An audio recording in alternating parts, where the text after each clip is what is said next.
Parang poging-pogi ako sa boses ko dito. Sa pangalan po ng dakilang Panginoong Jesucristo, isang mapagpalang hapon sa bawat isa sa atin.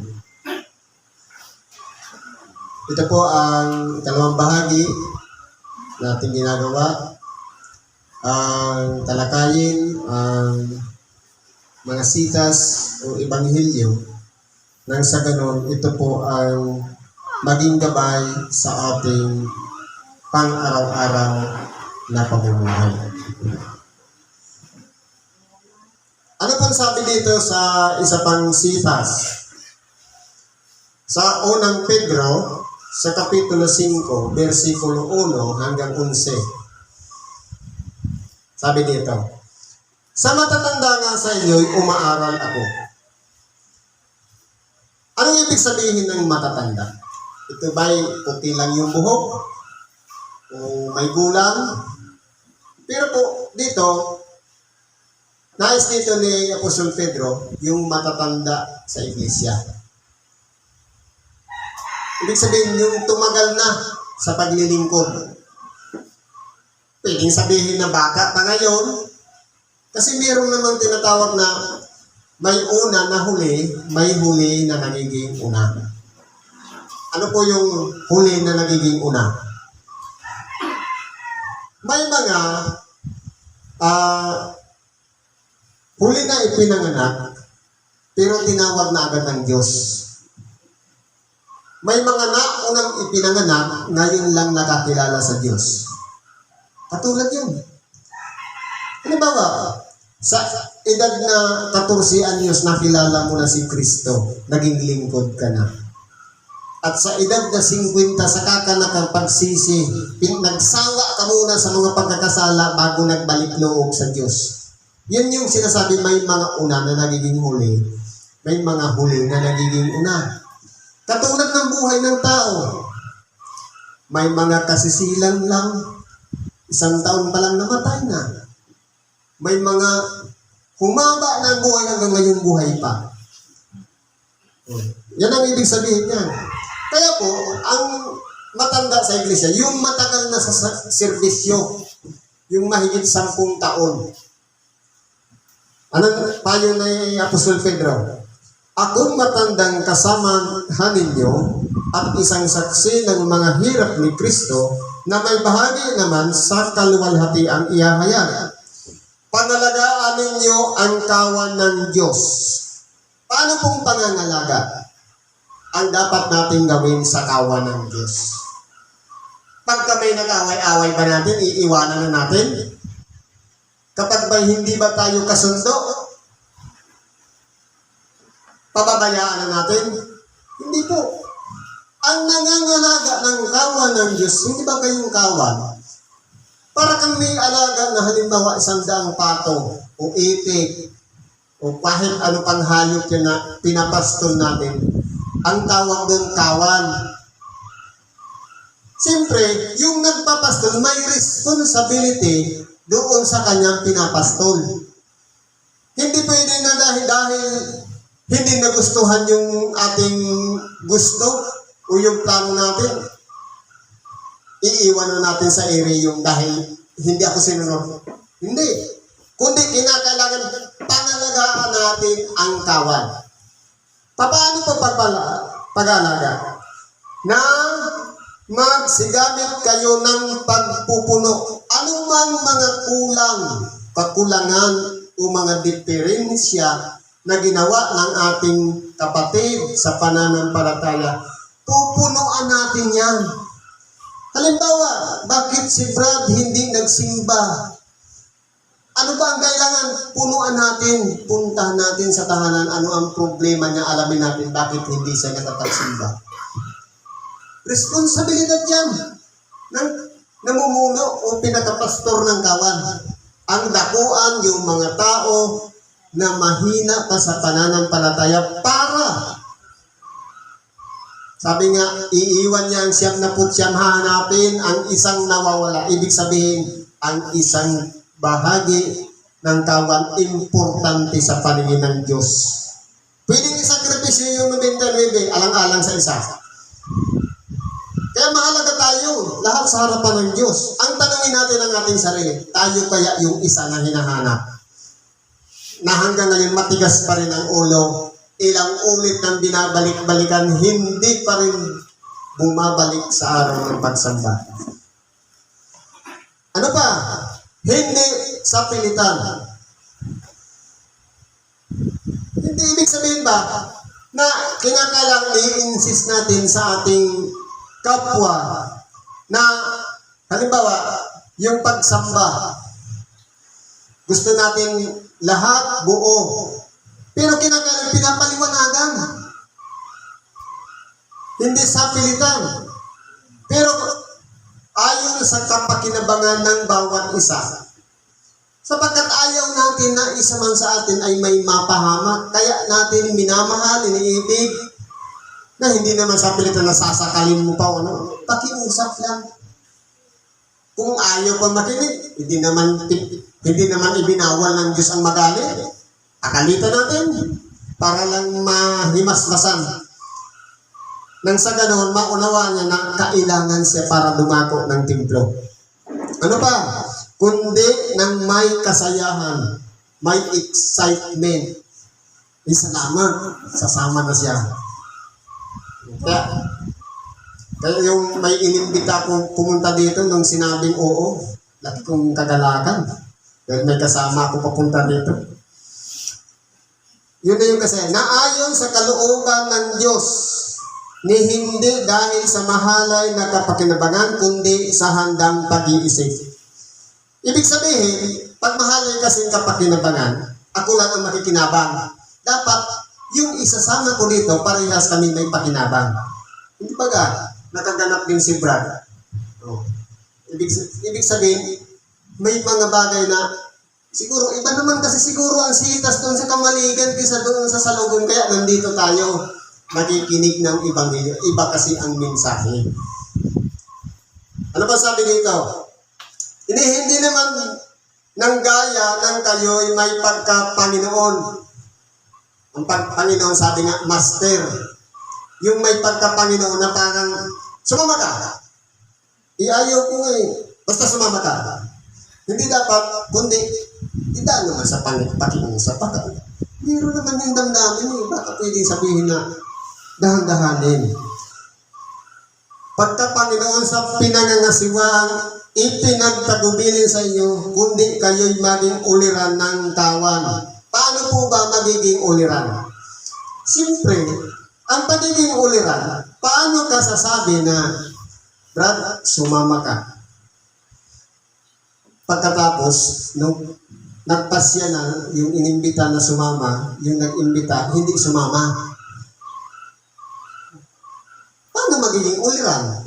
O halimbawa, dapat ang pagiging uliran, nagpapakita ng mabubuting gawa.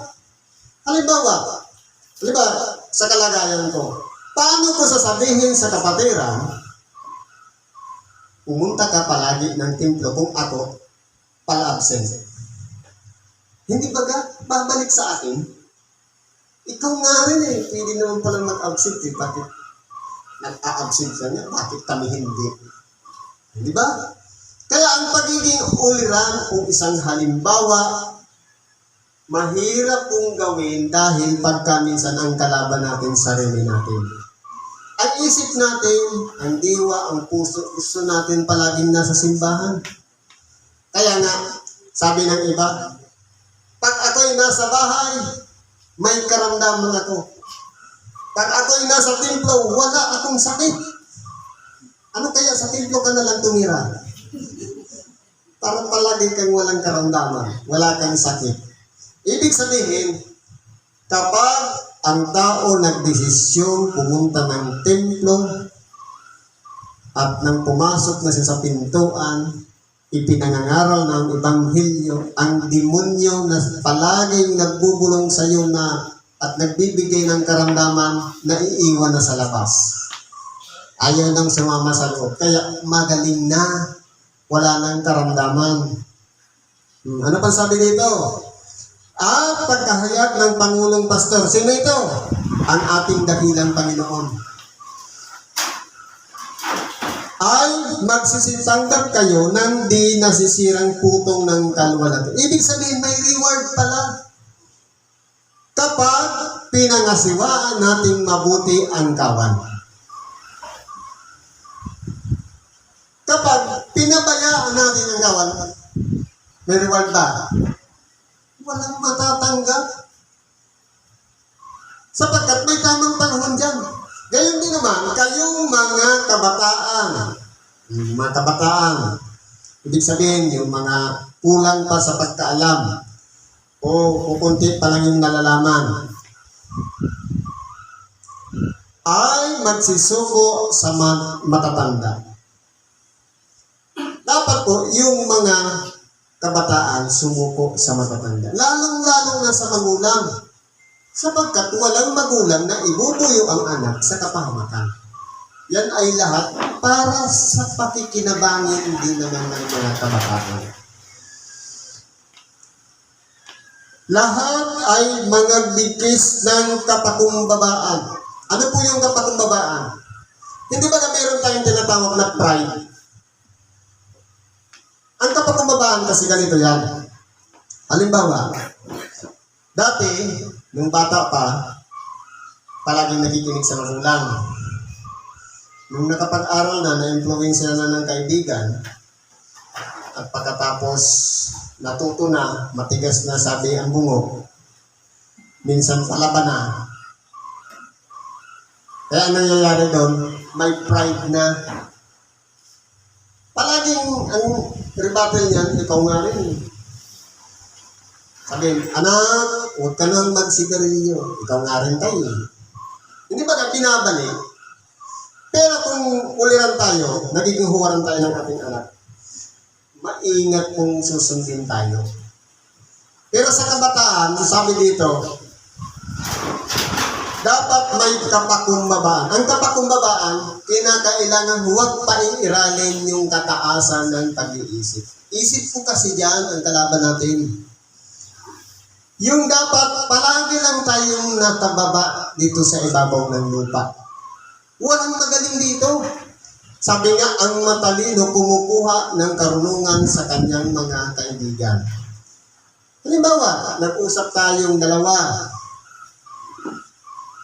Kung pairalin mo yung kataasan, kung ano yung nalalaman mo, makikipag-away ka, makikipagtalo ka doon sa iyong nalalaman, sa nalalaman ko. Pero kung matalino ka, siyempre ang gagawin mo, dapat lahat ng karunungan ko, i-absorb mo.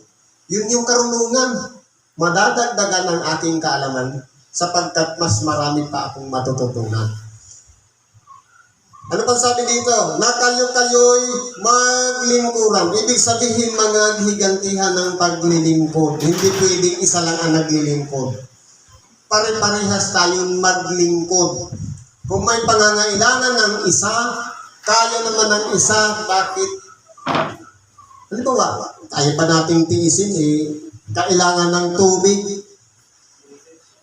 Tapos ikaw pag kukusay, pwede mo naman iutos doon sa malapit na doon sa kuhanan ng tubig. Dapat mga bigayan. Sapagkat ang Diyos ay sumasalangsang sa mga palalo. Yung mga palalo, yung mga matataas ang pag-iisip, mga matatayog, ayaw po ng Diyos yun. Yung mga palalo ng magagaling, mayayabang, na palagi na lang ang tingin nila sa kanilang sarili, sinala ang pinakamagaling. Ayaw po ng Diyos yun, kaya sinasalangsang niya yun. At datapwat, nagbibigay ng biyaya sa mga mapagpakumbaba. Kaya po yung mga mapagpakumbaba, marami pong biyaya ang tinatanggap. Dahil po, sa kababaan ng pag-iisip, ang tinitingnan po kasi ng Diyos yung puso. Pero ang tao, dalawa ang gumagana.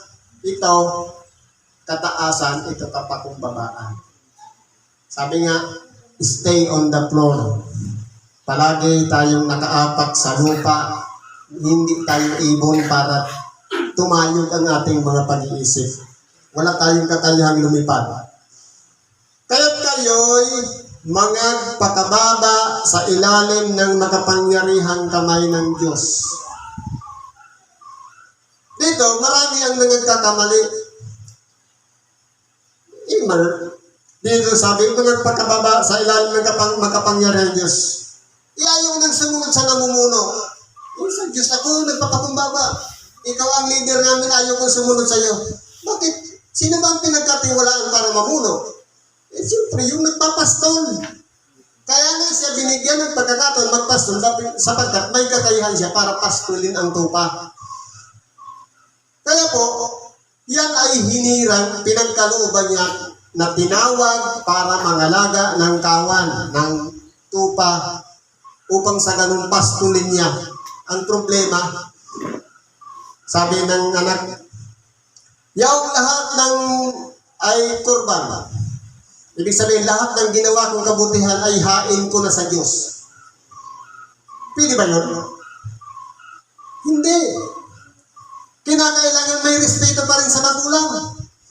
Ang isang anak, sapagkat kahit iyan ay gumawa man ng mabuti, kung wala namang respeto sa magulang, useless ang pagiging isang kabataan. Kaya dapat palaging may respeto. Kahit yung magulang, tao lang, nagkakamali, minsan bumabagsak din, dumadapa, pero kinakailangan pa rin irespeto ng mga kabataan. Paano po ang pagpapakumbaba sa ilalim ng kapangyarihan ng Diyos sa pamamagitan ng pagsunod? Upang kayo'y kanyang itaas sa kapanahunan. Ibig sabihin, kapag tayo po ay nagpapakumbaba, may tamang timing o kapanahunan para tayo'y itaas. Hindi siguro ngayon, dahil bata pa tayo, nag-aaral pa tayo hanggang sa matuto. Pero darating ang kapanahunan kapag yung mga magulang wala na, saka naman darating yung panahon para sa iyo. Yun po yung kapanahunan.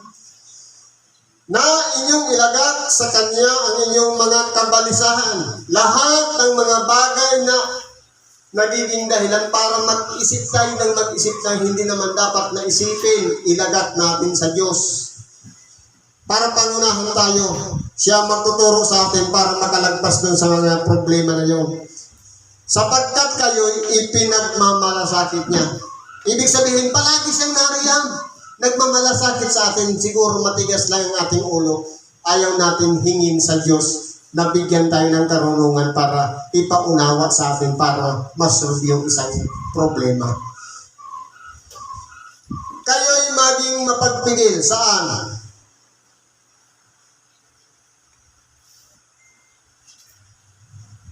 Sa bibig. Sapagkat kung mapagpigil, kayo'y maging mapagpuyat. Sabi, mapagpigil naman ako. Palagi naman nakakilos ang ating mouth. Ang problema, sige naman ang post sa Facebook. Mapagpuyat. Palagi ako nagpupuyat. Kapapanood ng mga kung ano-ano sa YouTube. Yes, this pa rin. Diba? Tama. Mapagpigil. Sabi, buong maghapon, wala sang siniraan ng puri, pero isang post lang sa Facebook, buong mundo nakakita. Hindi ba masama yun? Nilipat mo yung kapwa mo, pinost mo pa sa Facebook, nagkalat. Buti pa rin mo nagsigaw ka lang sa palengke, ilang lang tao makakaranig. Sa Facebook, ilang tao kaya ang nakaumang doon. Kaibigan ng kaibigan, friends of friends. Lalo na kung nakapublic. Naku. Bakit po? Ang inyong kalaban na dyablo, na gaya ng liyong umuugal na gumagala na humahanap ng masisila niya. Ganyan po ang dyablo. Parang leon, naghahanap din ng target niya. Kung nanonood siguro kayo ng mga kung paano ang naghahunting ang leon, nang kakainin niya. Ganyan po. Kapag wala nang makain, kahit sarili niyang anak o kahit kaparehas ng uri ng hayop basta namatay na o naghihingalog kinakain niya. Ganyan ang leon. Walang pinipili ang dyablo. Kapag pumasok na sa pain, remate, sabi sa Bicol. Halimbawa, may lumapit na babae, kinindatan, susunod na to. Akin na to. No. Parang ganun. Dapat maging mapagmasid tayo sa ating kapalibutan sapagkat ang dyablo napakaraming mga lalang. Ibig sabihin, yung pamamaraan para ihulog tayo sa silog. Na siya labanan niyo yung matatag sa inyong pananampalataya. Kung titingnan natin, minsan, malakas ang ating pananampalataya. Pero, minsan naman, peke yung pananampalataya. Malakas nga ang paniniwala, pero may mga iba namang intensyon o layunin. Yamang inyong nalalaman ng gayong hirap ay nagaganap sa inyong mga kapatid na nangasa sanlibutan. Nangyayari po yun sa buong sanlibutan. Kaya po dapat tayong mapagmalasakit doon sa mga kapwa natin. Lalong-lalo na kung papunta na sa kapahamakan, hindi pwedeng sabihin natin, hindi naman yan, ibang grupo yan. Ayan. Hindi. Dapat, kung may maitutulong lang tayo sa kapwa para hindi na mapahamak. Kahit sabihin na, ibang grupo yan, kung mababangga na ng bakit hindi mo hilahin? Kaya kinakailangan magmalasakit tayo sa kapwa. At ang Diyos ng buong biyaya na nasa inyo'y tumawag sa kanyang walang hanggang kaluwalhatian kay Kristo, pagkatapos na kayo'y makapagbatang sandaling panahon, ay siya rin ang magpapasakdal, magpapatibay at magpapalakas sa inyo. Kaya ang Diyos po, sa buong niyang biyaya, kapag nakita sa atin na tayo ay kinahabagan, tinawag para maging lingkod ng Diyos, siya po ang magpupuno kapag handa tayong magsakripisyo ng ating mga sariling mga gawa. Sabi nito, makapagbatang sandaling panahon.